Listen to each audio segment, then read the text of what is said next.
Hola, muy buenos días, buenas tardes, en donde quiera que ustedes se encuentren.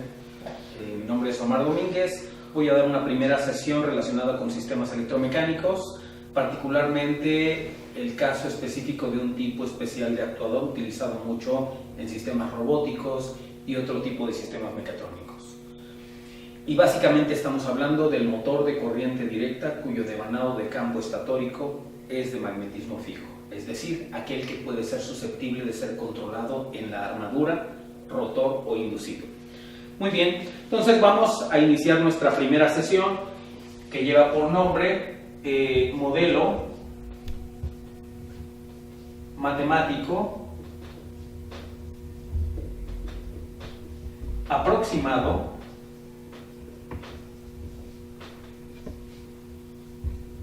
de un motor de CD con campo fijo. Motor de CD refiere justamente al acrónimo de corriente directa. Cuando hablamos de campo fijo nos referimos a que existe magnetismo fijo o imanes permanentes en el devanado de campo estatórico, que particularmente sería justamente el que interactúa con el campo magnético del inducido o rotor. Existe un circuito equivalente aproximado y básicamente en términos de linealidad estaría definido del siguiente modo. Este circuito está constituido de dos campos. El campo rotórico, este campo rotórico tiene, es un conductor eléctrico que por características naturales tiene una resistencia, que como ustedes saben es la oposición al paso de la intensidad de la corriente eléctrica, en serie a una bobina. Esta bobina, como ustedes saben, es una propiedad de inductancia y que refiere justamente a las posibilidades de almacenamiento de energía en forma de campo magnético. Esta conexión se puede representar justamente la parte rotórica, la parte que se desplaza de manera rotacional, con este símbolo que representa nuestra armadura. Muy bien, entonces aquí vamos a denotar con la literal R la resistencia cuyas unidades son los ohms y la inductancia cuyas unidades son los henry. Esta es nuestra armadura, aquella que propicia el movimiento mecánico con la interacción de campos magnéticos. Pero esta armadura finalmente tiene una dinámica. Esa dinámica está constituida por una inercia o cantidad de masa. Básicamente estaría definida como una representación de esta manera, que constituye la inercia o masa de la armadura en kilogramos. Le vamos a denotar justamente con la literal J subíndice A. Aquí vamos, para tener un orden, hablando del circuito de la armadura, a R le vamos a poner R subíndice A L subíndice A, en este caso, para denotar el concepto de la armadura. Finalmente, la armadura o la parte que rota un motor de estas características lo hace a través de chumaceras o rodamientos, y en donde descansan los extremos finales de la flecha o árbol. La flecha o árbol es aquella sobre la cual se monta la armadura, descansa sobre estos rodamientos y en el momento en el que hay un desplazamiento en ellos por efectos del par motor, ocurre un fenómeno dinámico natural, que es la fricción.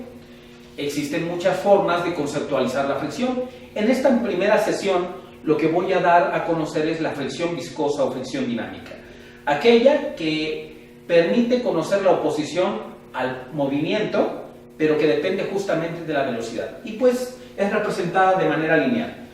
La literal que vamos a emplear o la representación que vamos a utilizar es F subíndice A para denotar la fricción viscosa en nuestro caso. En la literatura ustedes pueden encontrar maneras diversas de poder hacer la representación de las propiedades, variables y parámetros que constituyen este circuito equivalente aproximado. Muy bien, hemos dicho en el texto que representa el título de esta sesión que el campo estatórico es de magnetismo fijo de imanes permanentes. Entonces vamos a definir esto como un campo magnético constante. Un campo magnético constante lo vamos a representar de esta manera. Siempre está presente, pero para que haya un campo magnético adicional con el cual interactúe y se propicie algo que se denomina par motor, y que no es otra cosa que el movimiento mecánico de la armadura. Y en este caso, como no hay un segundo campo definido en la armadura, vamos a aplicar un voltaje. es un motor de corriente directa. Entonces, por obvias razones vamos a considerar aquí en las terminales un voltaje V subíndice A. V subíndice A representa el voltaje de 5, 6, 12, 24 volts de corriente directa. Aquel que proporciona una fuente de esta naturaleza como una batería o una fuente de voltaje regulada, ¿verdad?, fija, y cuya capacidad está por encima de la capacidad de la carga instalada, que en este caso nuestra carga es el motor. Si yo aplico con una polaridad más menos en este caso, porque para este propósito la polaridad es relevante, especialmente relevante, vamos a tener una intensidad de corriente en el circuito de la armadura, y precisamente porque es un circuito cerrado. Entonces esa intensidad de corriente le vamos a denominar I subíndice A. A pesar de que el voltaje de la fuente de alimentación es constante, no implica que la corriente de armadura sea constante en todo momento. La corriente de armadura es variante en el tiempo, porque como veremos en su momento, representa un comportamiento transitorio, un comportamiento variante en el tiempo en los primeros instantes, y finalmente después esta corriente puede tender a estabilizarse. Aunque finalmente por efectos de ruido en las escobillas, los carbones que descansan sobre las delgas del conmutador mecánico que alimenta con voltaje a la armadura, ese ruido hace que finalmente no tengamos algo constante. Hay una variación que finalmente es posible filtrarla por algunos métodos que en el futuro pudiéramos verificar. Muy bien, bueno, hay dos asuntos importantes aquí. Uno, que en toda bobina se genera siempre, de acuerdo a una ley conocida por algunos o todos ustedes, es la ley de Lenz, un voltaje que se genera en oposición a la polaridad de la fuente original. Y esa la representamos justamente en terminales de la armadura. Ese voltaje finalmente se opone. Le denominamos fuerza contraelectromotriz. Es un voltaje que se opone al original. Le vamos a definir con las literales V subíndice B. Esa fuerza contraelectromotriz es interesante mecánicamente cómo depende de la velocidad. Es decir, una variable de voltaje que depende estrictamente de una variable mecánica, una variable eléctrica que depende de una variable mecánica como es la velocidad. Es por ello que el motor de corriente directa se concibe como un sistema electromecánico clásico. Muy bien. Bueno, pues cuando esta corriente circula por ley de Ampère se genera un campo magnético en torno a la bobina. Ese campo magnético, que en principio es variante en el tiempo y después busca permanecer constante por la situación que mencioné hace un momento, interactúa con un campo magnético constante. Esas magnéticas finalmente son las que proporcionan el par motor. Vamos a conceptualizar al par motor en newtons metro como unidades en sistema MKS, metros kilogramos segundos, justamente en este punto. Cuando hay un desplazamiento rotacional, entonces se empieza a evidenciar la presencia de un ángulo que le vamos a denominar θ, que es el desplazamiento angular en radianes o en grados sexagesimales, según sea cuál sistema el que empleemos. Y bueno, su variación con respecto al tiempo, es decir, la derivada temporal de ese desplazamiento angular que constituye la velocidad angular, W, que es la derivada del desplazamiento angular respecto del tiempo. Bueno, estas son las variables que constituyen al circuito equivalente aproximado de un motor de corriente directa cuyo campo magnético estatórico es constante. Y aquí viene la aplicación de las leyes físicas, porque finalmente este recurso nos permite extender a través de las leyes físicas el modelo matemático que lo representa. Vamos a empezar con nuestra primera ley física, que es la ley de voltajes de Kirchhoff. Esta ley de voltajes nos va a permitir deducir la primera ecuación en la parte eléctrica. El voltaje de armadura en este sentido será igual a la caída de tensión en terminales de la resistencia. Le vamos a denominar V subíndice RA, más el voltaje de dispersión en terminales de la bobina. Y esta está definida como L subíndice A por la derivada con respecto del tiempo de la intensidad de la corriente, que hemos detallado como I subíndice A, variante en el tiempo, respecto del tiempo. Nótese que si la corriente fuera constante en todo momento, pues su derivada es 0 y ese término se excluye de este modelo matemático. Es por eso que yo puse aquí que depende funcionalmente de la variable independiente t, el tiempo. Pero aquí hace presencia justamente el otro término que hablábamos de la ley de Lenz y que constituye la fuerza contraelectromotriz, que es más V subíndice V. De antemano, por ley de Ohm, ustedes saben que la caída de tensión en la resistencia de armadura será la resistencia de armadura por la intensidad de la corriente en ella, y la fuerza contraelectromotriz está conceptualizada, y es variante en el tiempo también, ¿como qué? Como una constante de voltaje por la velocidad. La velocidad la podemos representar como omega o bien como la derivada del desplazamiento angular respecto del tiempo, como podemos apreciar aquí. Estas dos ecuaciones finalmente terminan constituyendo la ecuación en términos de estas variables como V subíndice A, voltaje de armadura, será la caída de tensión en la resistencia de armadura por la corriente de armadura. Ya sabemos que esta es variante en el tiempo, no voy a colocar justamente el signo de agrupación con la variable independiente T, más la inductancia de armadura por la derivada de la intensidad de la corriente respecto del tiempo, que para efectos del régimen transitorio no es cero esta derivada temporal, más la constante de voltaje por la velocidad angular, que está constituida por la derivada del desplazamiento angular respecto del tiempo. Aquí hemos tenido ya nuestra primera ecuación. Es interesante apreciar que es una ecuación con términos eléctricos y todos estos elementos representan volts.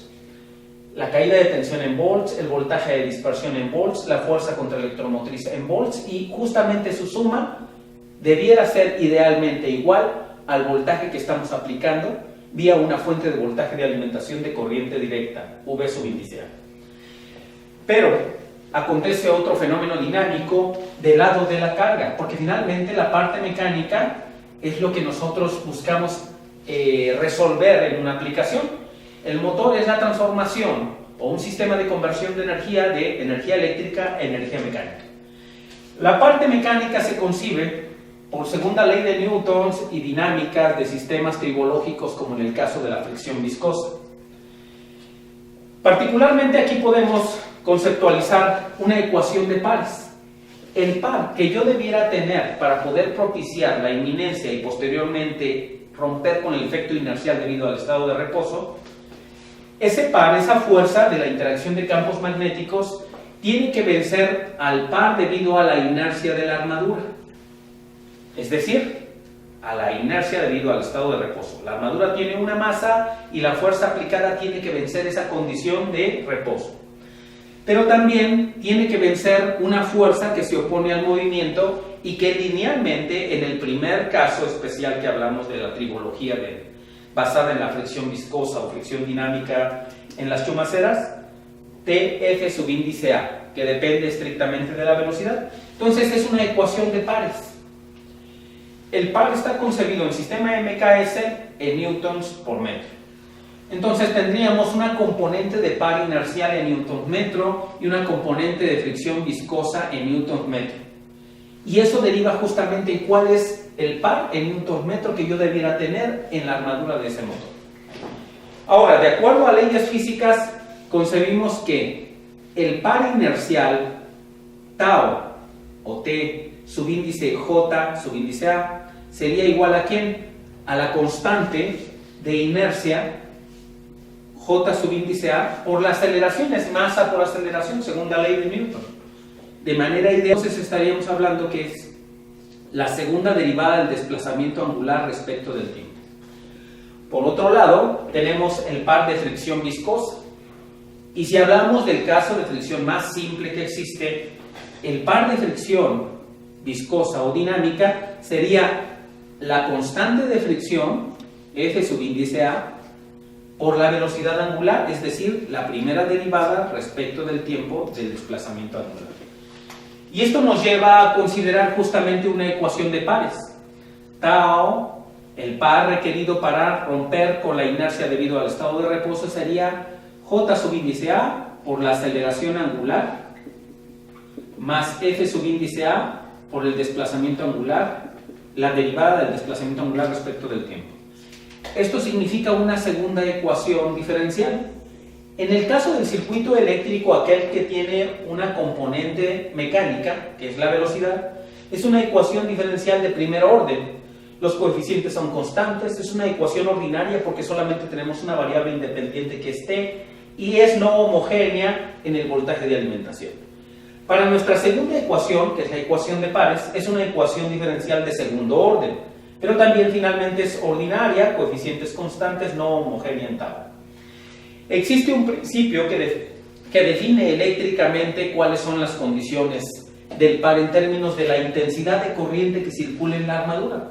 Porque al final, si el campo magnético estatórico es constante, la fuerza de rotación que nosotros tengamos aquí depende estrictamente del campo magnético generado en la armadura. Y por obvias razones este depende, o es una funcional totalmente de la corriente de armadura, pero hay un parámetro importante que es constante y que es la constante de par. Esto significa que es igual a la constante de par por la corriente de armadura, que ya sabemos que es variante en el tiempo. Entonces, concebimos que esta ecuación diferencial de pares es mecánico totalmente, depende de una variable eléctrica, la intensidad de la corriente. Aquí podemos concebir que esto constituye la manera ideal y la manera simple de modelar matemáticamente a un motor de corriente directa con campo estatórico de magnetismo fijo, considerando todas sus variables. En la siguiente sesión voy a involucrar ya estas dos ecuaciones para poder constituir el diagrama analógico que permite identificar la ecuación de estado y las variables de estado que permiten ser empleadas para efectos de simulación o para aplicación de alguna ley de control, etc. Muchísimas gracias por su atención.